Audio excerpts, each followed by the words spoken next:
autores, né? São autores que, embora partindo de um veio comum, é interessante perceber que a geração de Fernando Henrique, eu acho que é a terceira geração, né, de sociólogos da USP, né, a outra geração de sociólogos, o Fernando Henrique, o Ottaviani e outros, foram discípulos, foram formados, não foram discípulos, foram formados por Florestan Fernandes.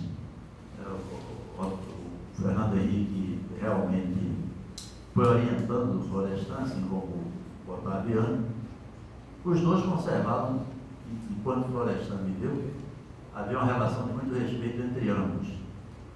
Fernando Henrique, presidente da República pelo PSDB, Florestan Fernandes, deputado federal pelo PT, mas tinham entre si uma relação de respeito e de carinho, quase que filial.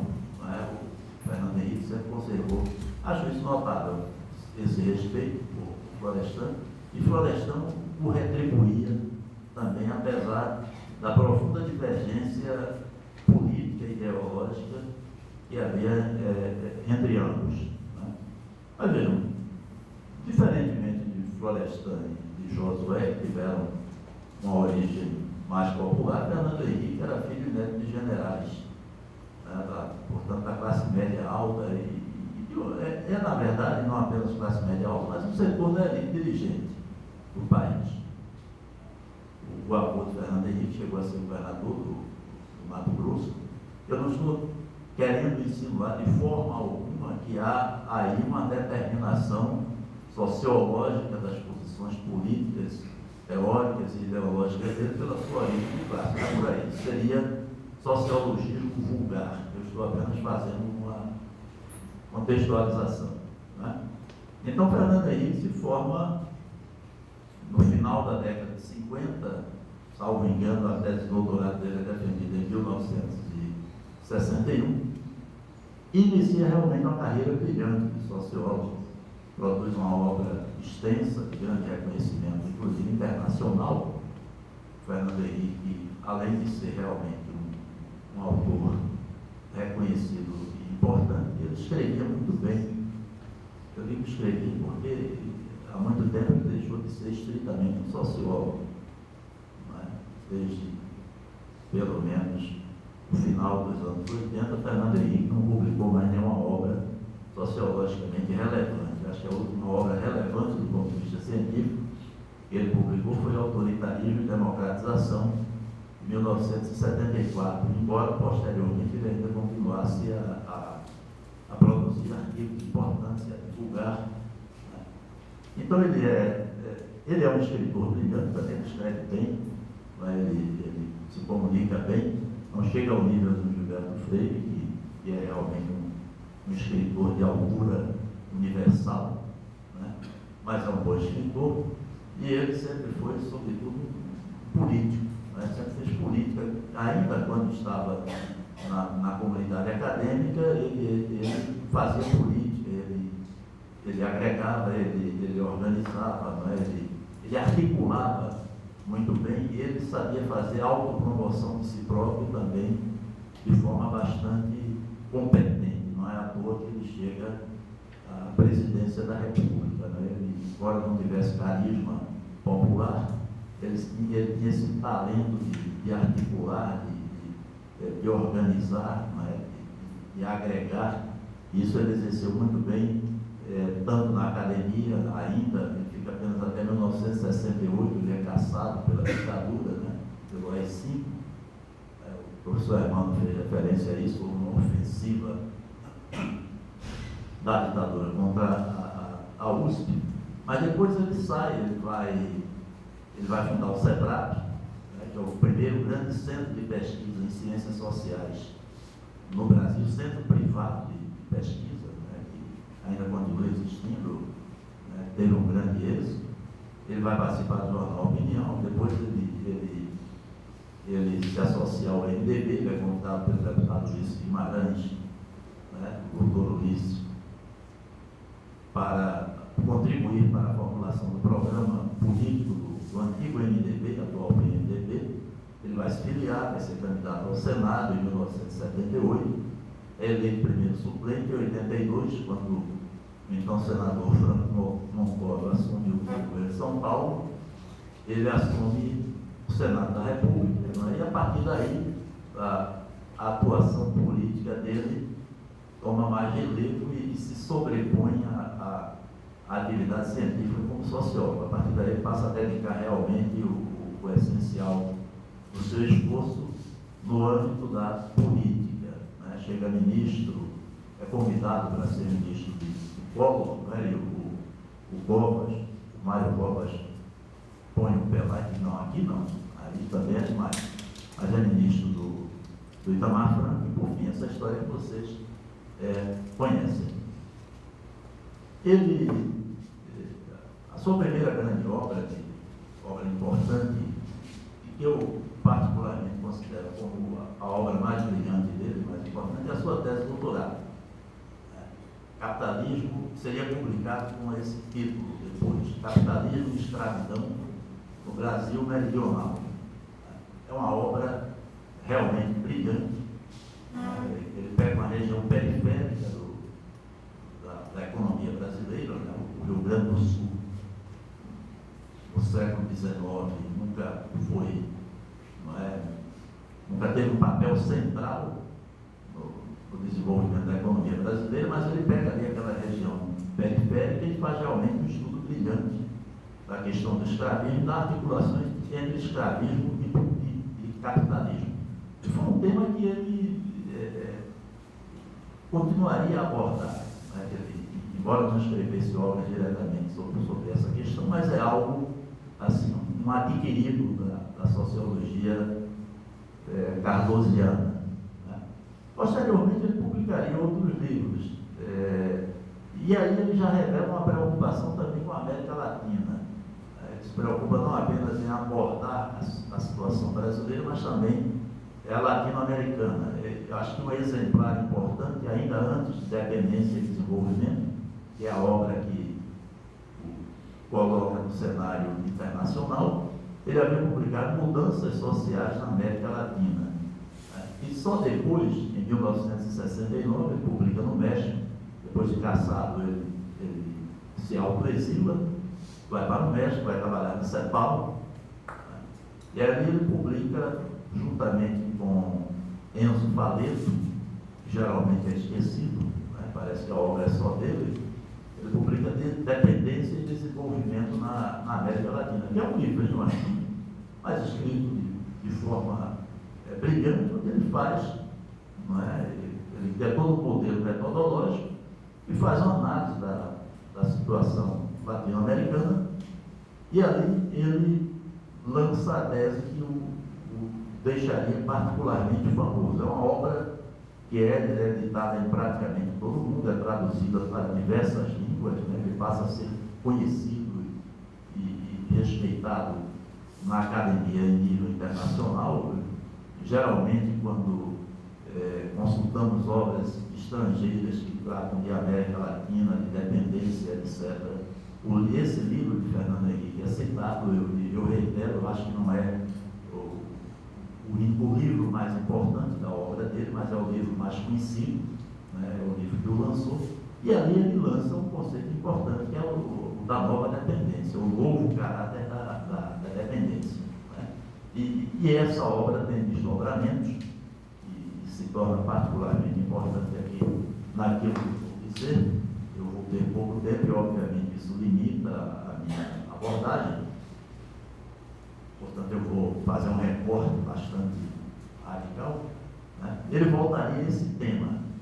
Essa questão é importante porque, a meu ver, tem muita relação com a polêmica que Fernando Henrique vai travar com a esquerda, a partir daí, já dos anos 70. Né? Ele trava uma polêmica bastante acirrada com a esquerda, inicialmente com o PCB e com a esquerda que optou pela luta armada contra o regime, né?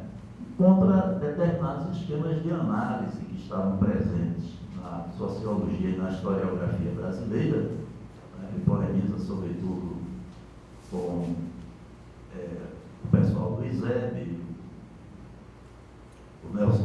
Sodré, né? E contra a visão tradicional que os marxistas-leninistas, sobretudo os do PCB, tinham acerca da Revolução Brasileira, tinham acerca da sociedade brasileira. Né? Porque até então, o que se postulava, que a esquerda postulava, não apenas a esquerda, mas também outras correntes de pensamento, particularmente a CEPAL, né? Antes da publicação do livro de Maria da Conceição Tavares, da economista Maria da Conceição Tavares, que escreveu esse livro juntamente com José Serra, a impressão que eu tenho é que o Serra era mais um assistente de pesquisa, né? E ali ele foi brindado com a generosidade de Conceição Tavares, né? Que realmente era o cérebro, foi quem elaborou o núcleo da obra, e foi publicado inicialmente em espanhol, Mas alá de la estagnación. Foi publicado depois, né, numa obra dela sobre a substituição de importações ao capitalismo financeiro. Né? Ali, Conceição Tavares, mas também pouco depois, Paul Singer, rompem com essa visão dominante entre a própria esquerda e entre os pensadores da CEPAL, os cepalistas, de que o capitalismo brasileiro e o latino-americano e o brasileiro em particular, tinham chegado a uma fase de estagnação porque os laços de dependência que prendiam a economia latino-americana e brasileira, a economia imperialista dominante, né? Imperialista é uma expressão mais da esquerda e dos marxistas, não propriamente dos cepalistas. Né? Mas, enfim, esses laços de dependência, de subordinação, etc., impediam o nosso desenvolvimento e nos condenavam ao atraso. Né? A impossibilidade de empreender um processo de industrialização autônoma e de criar uma sociedade desenvolvida, urbana, avançada, etc., uma sociedade de classes plena, se devia a esses laços de subordinação. Né? Fernando Henrique, embora, como eu disse, a própria Conceição Tavares e o Paul Singer tenham antes dele, né, demonstrado que essa estagnação não era algo necessário, né, que particularmente naquilo que dizia respeito ao Brasil, nós tínhamos chegado a um determinado nível de desenvolvimento que já havia internalizado os parâmetros do modo de produção especificamente capitalista. Quer dizer, depois de 1930, sobretudo depois de 1933, há uma periodização feita pelo Paul Singer, pelo João Manuel Cardoso de Mello e outros autores, né, que demonstra que pelo próprio Celso Furtado antes, né, aliás, Celso Furtado provavelmente é o mais brilhante de todos esses autores, porque foi não apenas um economista, mas um intelectual completo. Então há uma demonstração de que a partir de 30, grosseiramente, o centro dinâmico da economia brasileira se transfere para a indústria. E depois eu estou falando muito passando, né? E depois de 1955, sobretudo, se consolida um novo padrão de acumulação, e que não apenas a indústria é o centro dinâmico, mas um padrão de acumulação em que se implanta o que os economistas chamam de D1, Departamento 1, ou seja, aquele departamento da economia que produz bens de produção. Então, nesse sentido, depois de 1955, agora eu vou falar mais do Brasil, a economia brasileira já é uma economia plenamente capitalista. Né? No entanto, o atraso, a dependência, né, e outros males que decorrem disso aí, continuam a ser denunciados pela esquerda como entraves ao desenvolvimento brasileiro. E aí o Fernando Henrique, Independência e Desenvolvimento e outras obras, diz, não se trata disso. O imperialismo, ele às vezes fala imperialismo, mas eu gostaria de deixar claro que essa categoria de análise, imperialismo, ela é esquecida ou jogada um pouco para debaixo do sofá. Ele diz, o imperialismo é mais um entrave ao desenvolvimento, é mais um obstáculo obstáculo ao desenvolvimento da nação. O imperialismo hoje, ou seja, as empresas multinacionais, estão associadas ao processo de desenvolvimento brasileiro. Nós já temos uma sociedade plenamente desenvolvida do ponto de vista capitalista, temos um setor de bens de produção funcionando, temos uma associação, poderíamos dizer, virtuosa entre o capital estrangeiro, o capital nacional privado e o capital estatal, tanto no período Kubitschek, esses dois períodos, aliás, o período Vargas, você tem um bloco de investimentos em infraestrutura, período Kubitschek, quando se instala uma indústria moderna de bens de consumo, bens convencionalmente apelidada pelos economistas de bens de consumo de luxo, ou bens de consumo duráveis, e depois, nos anos do milagre, durante os anos 1970, o regime militar consolida esse bloco de investimentos e aprofunda o processo de industrialização brasileira. Então, tudo isso redunda não apenas numa economia avançada e relativamente desenvolvida, uma economia plenamente capitalista, mas também numa sociedade avançada, urbanizada. Quer dizer, na visão do Fernando Henrique Cardoso, o imperialismo não é mais um entrave ao processo de desenvolvimento, mas o imperialismo deixa de ser um problema para a sociedade brasileira. Pode-se questionar o papel das multinacionais, pode-se questionar o arroxo salarial implantado pela ditadura militar, mas não se trata mais de colocar o imperialismo como um entrave ou o imperialismo como um problema teórico e político a ser enfrentado. Então, é uma categoria que desaparece das análises sociológicas e politológicas do Fernando Henrique e só comparece a título de reminiscências.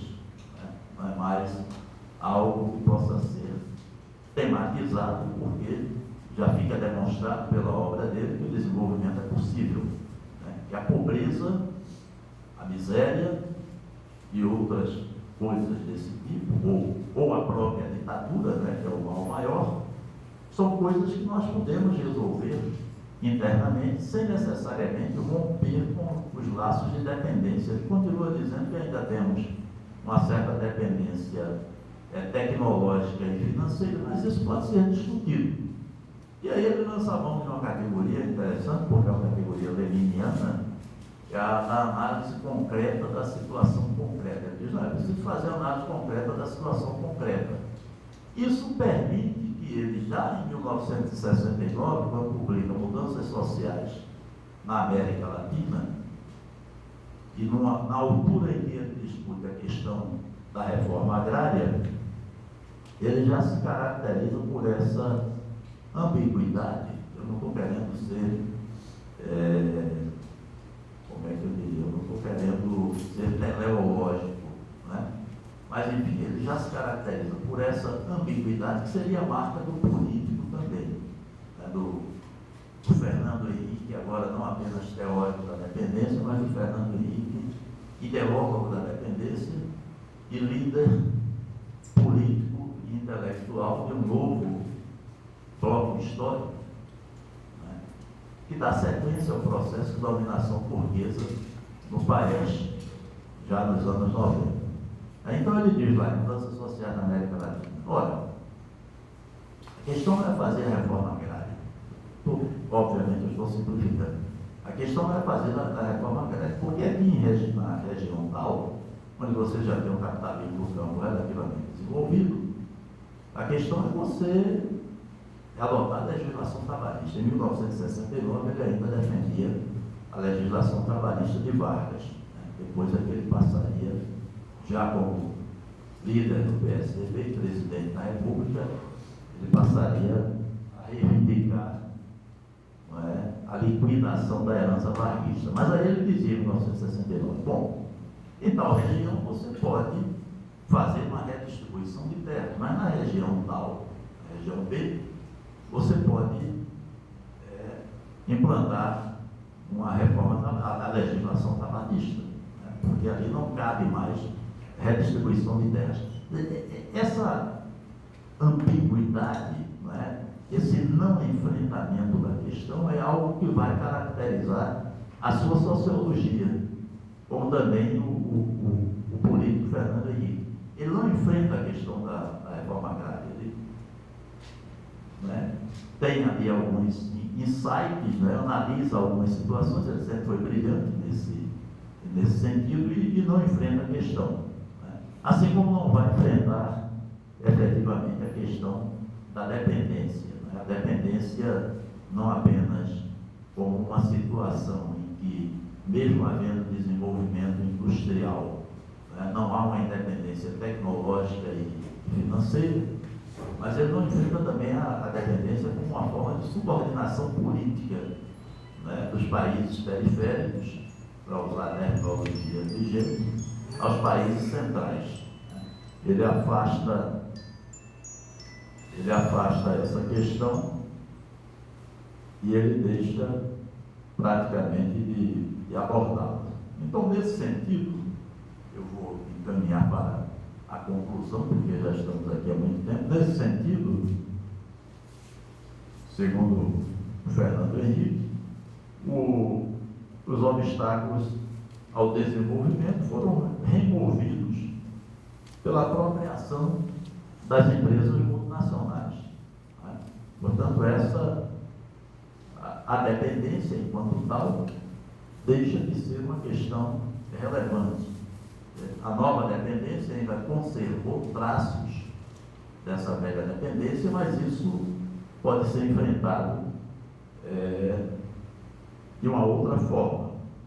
Como se tinha, ainda nos anos 70 até os anos 80, uma sociedade desenvolvida, porém um regime autoritário, né? Tratava-se de remover, então, o próprio autoritarismo. A ditadura tinha propiciado, tinha permitido o aprofundamento da industrialização, mas engessara a sociedade, né? Tinha-se já uma sociedade plenamente urbanizada e moderna e um regime político que não correspondia a essa pauta de modernidade, né? E aí ele vai avançar mais no sentido de adotar certos parâmetros de uma sociologia funcionalista e de uma ciência política que seria o mainstream dominante dos Estados Unidos da América, né?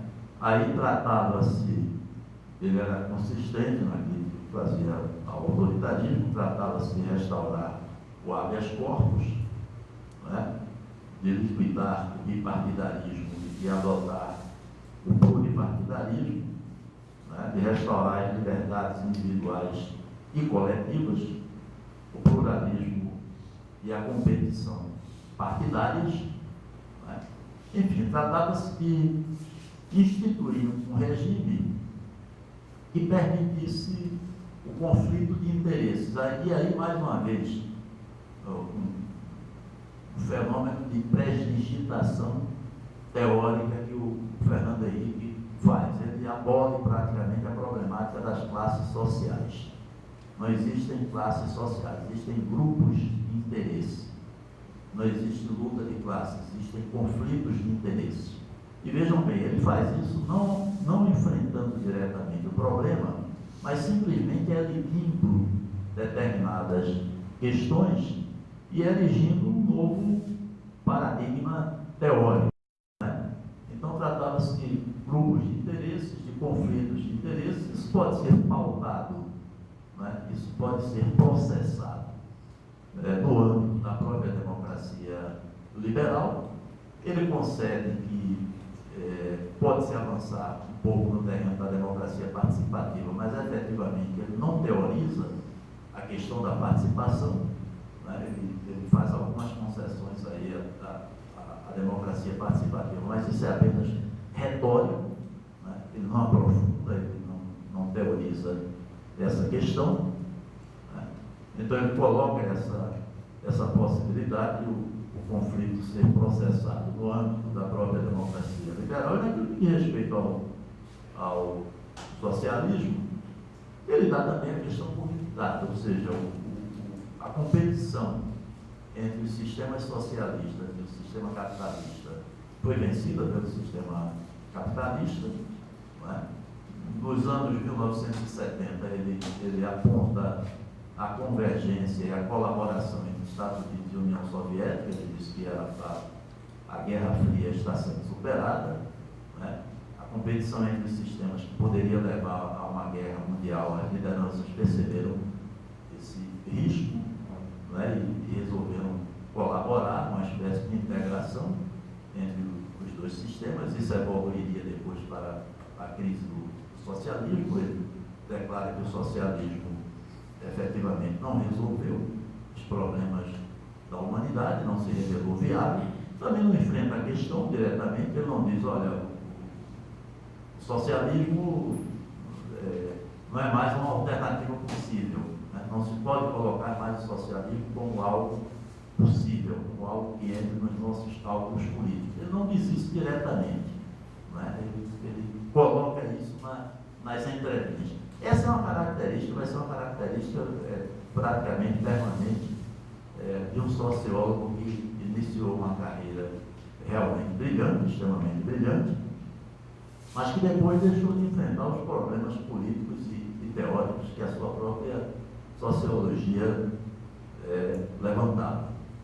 Eu vou encerrar por aqui, eu teria muito mais a dizer, mas acho que o tempo está muito avançado. Provavelmente vocês terão indagações a fazer, a professora Tânia Dias, o professor Herman, etc.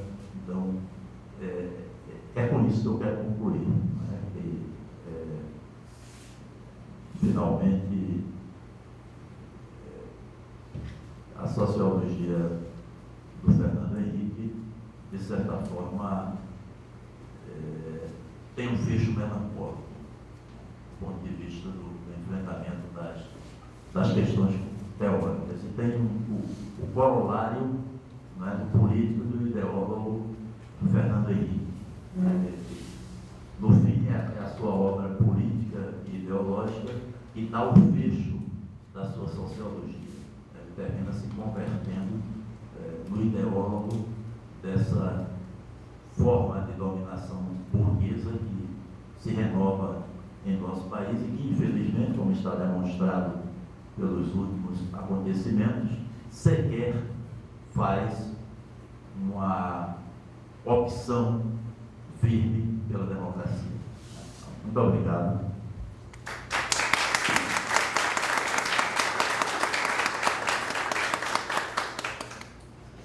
Eu queria então passar a palavra a vocês para que possam fazer suas intervenções. Uma curiosidade, tá? Dá para ouvir aqui, não? Está bem. Professora, a senhora percebe alguma influência? Primeiro, parabéns pela exposição. Foi o primeiro pensador